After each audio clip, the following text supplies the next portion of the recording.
ನಮಸ್ಕಾರ. ಸಂಕಷ್ಟಹರ ಚತುರ್ಥಿ ಎಂದರೆ ಶ್ರೀ ಗಣೇಶನಿಗೆ ಸಮರ್ಪಿತವಾದ ಒಂದು ಅತ್ಯಂತ ಪವಿತ್ರವಾದ ದಿನ.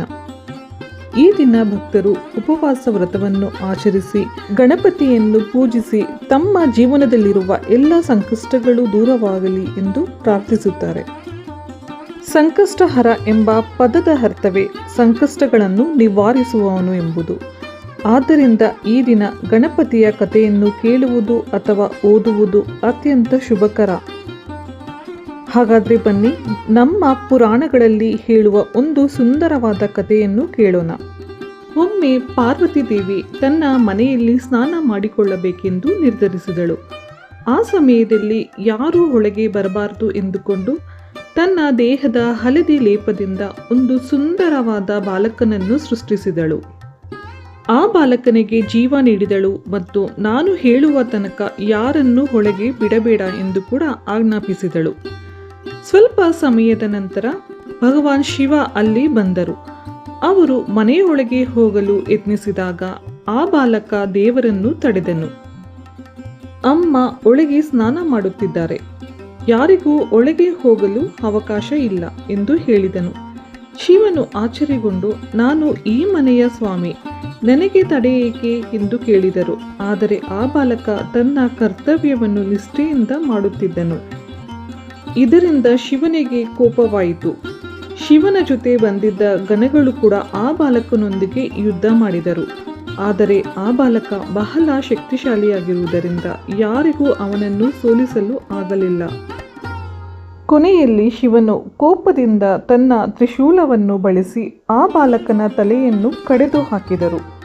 ಸ್ವಲ್ಪ ಸಮಯದ ನಂತರ ಪಾರ್ವತಿ ದೇವಿ ಹೊರಗೆ ಬಂದಾಗ ತನ್ನ ಮಗನ ಸ್ಥಿತಿ ನೋಡಿ ಬಹಳ ದುಃಖಪಟ್ಟಳು.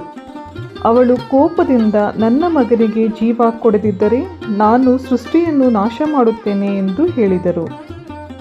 ಅದನ್ನು ಕೇಳಿದ ಶಿವನು ತಕ್ಷಣ ತನ್ನ ಗಣಗಳಿಗೆ ಉತ್ತರ ದಿಕ್ಕಿನಲ್ಲಿ ಹೋಗಿ ಮೊದಲಿಗೆ ಕಾಣುವ ಪ್ರಾಣಿಯ ತಲೆಯನ್ನು ತಂದುಕೊಡಿ ಎಂದು ಹೇಳಿದರು.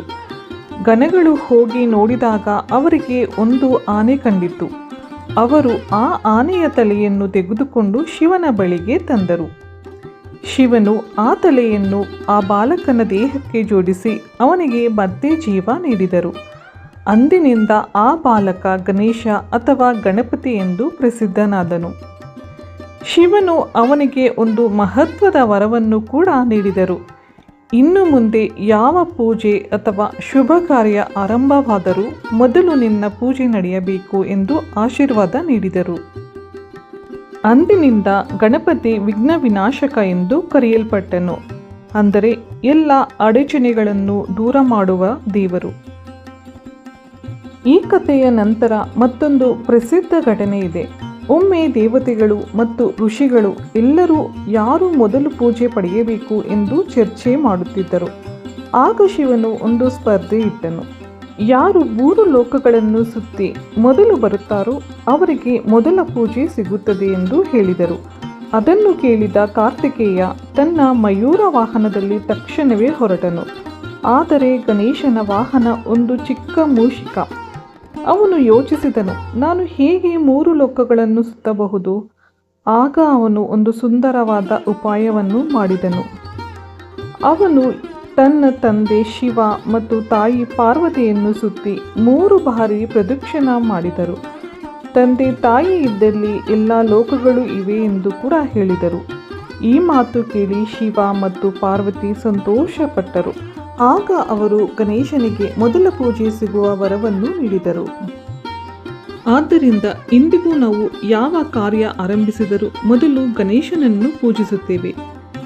ಸಂಕಷ್ಟಹರ ಚತುರ್ಥಿ ದಿನ ಬೆಳಿಗ್ಗೆಯಿಂದ ಉಪವಾಸ ಮಾಡಿ ಸಂಜೆ ಚಂದ್ರನನ್ನು ನೋಡಿದ ನಂತರ ಗಣಪತಿಗೆ ವಿಶೇಷ ಪೂಜೆ ಮಾಡುತ್ತಾರೆ. ಈ ದಿನ ದರ್ಬೆ, ಮೋದಕ, ಕಡಲೆಬೇಳೆ, ತೆಂಗಿನಕಾಯಿ ಮುಂತಾದವುಗಳನ್ನು ನೈವೇದ್ಯವಾಗಿ ಅರ್ಪಿಸುತ್ತಾರೆ. ಗಣಪತಿಯ ಆರಾಧನೆ ಮಾಡಿದರೆ ಜೀವನದಲ್ಲಿರುವ ಸಮಸ್ಯೆಗಳು ನಿಧಾನವಾಗಿ ದೂರವಾಗುತ್ತೆ. ನಮ್ಮ ಪುರಾಣಗಳ ಪ್ರಕಾರ ಸಂಕಷ್ಟಹರ ಚತುರ್ಥಿ ದಿನ ಈ ಕಥೆಯನ್ನು ಕೇಳಿದರೆ ಅಥವಾ ಓದಿದರೆ ದುಃಖ, ಅಡಚಣೆಗಳು, ರೋಗ ಮತ್ತು ಕಷ್ಟಗಳು ದೂರವಾಗುತ್ತೆ. ಕುಟುಂಬದಲ್ಲಿ ಶಾಂತಿ, ಸಮೃದ್ಧಿ ಮತ್ತು ಸಂತೋಷ ಕೂಡ ಹೆಚ್ಚುತ್ತೆ. ಇದರಿಂದ ನಮಗೆ ಒಂದು ಉತ್ತಮ ಪಾಠ ಕೂಡ ಸಿಗುತ್ತದೆ. ತಂದೆ ತಾಯಿಯನ್ನು ಗೌರವಿಸುವುದು, ಕರ್ತವ್ಯವನ್ನು ನಿಷ್ಠೆಯಿಂದ ಮಾಡುವುದು ಮತ್ತು ದೇವರ ಮೇಲೆ ಭಕ್ತಿ ಇಡುವುದು ಜೀವನದಲ್ಲಿ ಯಶಸ್ಸಿಗೆ ದಾರಿ ತೋರಿಸುತ್ತದೆ. ಧನ್ಯವಾದಗಳು.